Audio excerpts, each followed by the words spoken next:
Okay, so me and Will meet June 1st, right? And he's got our anniversary down. I've got the anniversary down, right? It was the first day that Jake came to kids class, kids CrossFit, right? And we started talking because we're both wearing the same 10,000 shorts, which are rare in the wild. I always say, like, oh, look at those things. They're in the wild. We start talking, and it's like, next thing you know, I'm just like, dude, I'm doing this 50-mile ruck march in 23 days. Like, you should totally do it with me. And he's like, I'm in. In the back of my mind, I was like, he's going to bail. Probably going to bail. Yeah. Like, it's 23 days. Yeah. And a week later, sure as shit, you're just like, all right, got signed up. Yep. Like, dang. Let's do it. And you said it before you even got signed up. You're like, dude, listen, I'm going to do it. I'm a man of my word. Yeah. It's like, all right, like, test this out. Let's see if he is. And he showed up. Not only did you sign up, then you showed up on the start line. You actually showed up too, right? There's these phases that people can weed themselves out, and people paid and didn't show, right, on a 50-mile. And you were there, so that's what kicked it off. That's where you met Luke, who was running in late, flying in from Minnesota just to be there with us. Yeah, so that was sweet. Man. And that was cool because Kyle held back, and I was walking with Tyler. Oh yeah, and we're walking and talking and having a great conversation. I look back and I'm like, where the hell did Kyle go? And then they're like, oh, Kyle's he's waiting back for his friend. I'm like, okay, cool. Well, next thing we know, what was this, maybe 2 hours in, we see you guys coming up, running from behind. So how many miles did you guys run with the 40-pound ruck on your back? I don't know. I really don't know. It was at least 2 or 3. Doing some, I think it was right around 2 or 3. It was at least 2 or 3 because we had been walking about an hour. Yeah. Yep. Yeah, and we were, just out of Speedway at that point, finally on the Canal Trail. And we see them come up behind us, and we're walking with Chad Connolly, who will be his interview will be released here in a couple of weeks. And we'll let Chad tell the story of this 50-mile ruck, but it's really cool.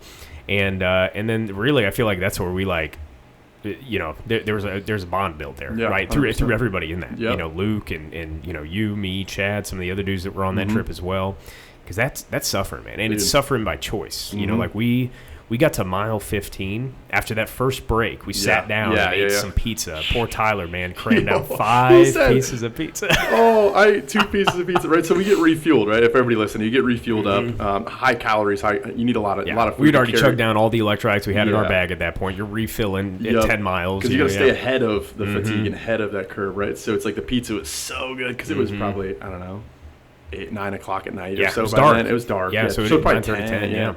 So it was dark, and so that was dinner. I ate 2 pieces, and we're walking after the crew packs up the pizza. We're walking. I'm like, man, I wish I would have had one more pizza. I was nervous if I would have had one more slice. Like, I don't want to get a stomach ache out here on mile 10. Tyler's like, I had 5. Bro, what?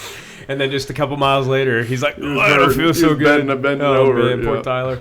He's what, 25, 26 still? I think so. He hasn't learned those lessons yet. Right. He just did. It's all valuable, right? It's like once you've been where I've at, you'll know where I've been type thing. But it was after that, so we get up and I'm like, oh man, I'm already stiff. Why am I stiff at 10 miles? And 15 miles. Probably because you didn't do anything but sign up 2 weeks before. Well, and I did like some training with my vest on for the next 2 weeks, but that was really it, right? And it wasn't long training. It was like a Metcon with my vest on, And so we get 15 miles in, and I'm like, oh shit, there go my feet. Like blisters started boiling up, and that's when when I was like, this is gonna be a long fucking night, man. Right? Because we're going 6 p.m. to we finished at 1 p.m. the next day, no sleep, right? Yeah, and we keep going. We had our couple of breaks. Mile 20, I think, was the worst because that's when my calves locked up. And then coming back, it was like, okay, we're moving, And you and I chatted for a while after mile 25. That was funny because we're parked outside of somebody's house at 3 a.m. Oh my gosh. In Westfield. Yep. And their son comes home. Yep. I'm like, he's funny. Sneaking back in. 3 a.m. Yeah. The alarm goes off. Yep. And we're like, all right, time to go. Load up, guys. Let's go. Yep. And we had a great conversation heading back, and you made it the whole way with that pack on, man. I was mile 40. I took mine off. That's right. We went all to mile 40. Downloaded at 40. I took my weight off at 20. Yeah. And then at mile 40 is when I went toast. 40 was nasty. I went toast at mile 40. We took a shot of some whiskey at mile 40. Maybe that's what I should have done. Yeah. Except that's when my stomach started. I was going to say maybe not. Like, who knows? It got pretty sketchy. But we got out. We finished. Yeah. It was great, man. It was awesome. It was a cool time, yeah. But, that's it, right? So it's like that. Like you can hear the story of the 50 mile and like all of the memories and things that occurred on it. But it's like there's something so magical that is formed when people do hard shit together.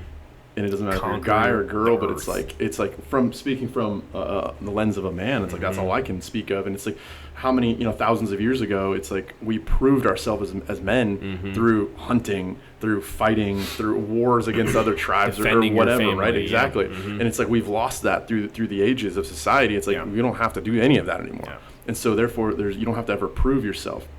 Well, you don't have to do hard shit. Right, it's voluntary. You had to. It was 100 years ago. You had to. You have the option to sit at home. You have the option to ride a fucking electric bicycle up the Monon. That blows me away when I see people riding their bike on the and riding those and don't get me wrong, they're kind of cool. Sure, but like, what are we doing? Yeah, we're making ourselves softer and softer, and then you don't even have to go to the grocery anymore. We're not only not hunting and farming our food, but now we are too lazy to go get it from the store. And they get mad when they're looking at their DoorDash and it's like your burrito's 5 stops away. Still like, gosh, it's been there for a minute. Like what? And they're getting angry. It's like, hey, dude, cool. Like, good thing you don't have to go find a burrito in the wild.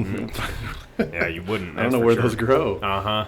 So why was 50 for the Fallen so like meaningful to you and impactful for you? Yeah, unfortunately, I've lost more friends outside of combat than in combat, through veteran suicide. And going back to the story, I had to kind of curb it because I got a little emotional there, so I kind of skirted around it a little bit. But my friend Adam, who I had enlisted with, who we went to basic training with, we ran into each other in Iraq. It's an anomaly to do that. People are like, oh, do you know so-and-so in the Army? And it's like, dude, there's like, I don't know, a couple 100,000 people. I don't know your cousin. But so for us to cross paths, different units, different missions and everything was a super rare thing. And then we both came home. We both ended up going to a bar shortly after. We told stories and laughed and drank till 3 a.m. Had a stranger that overheard our convo, heard that we both got back from Iraq, and then he put his card on our tab and ended up covering the whole tab at 3 a.m. we found out, which was super awesome.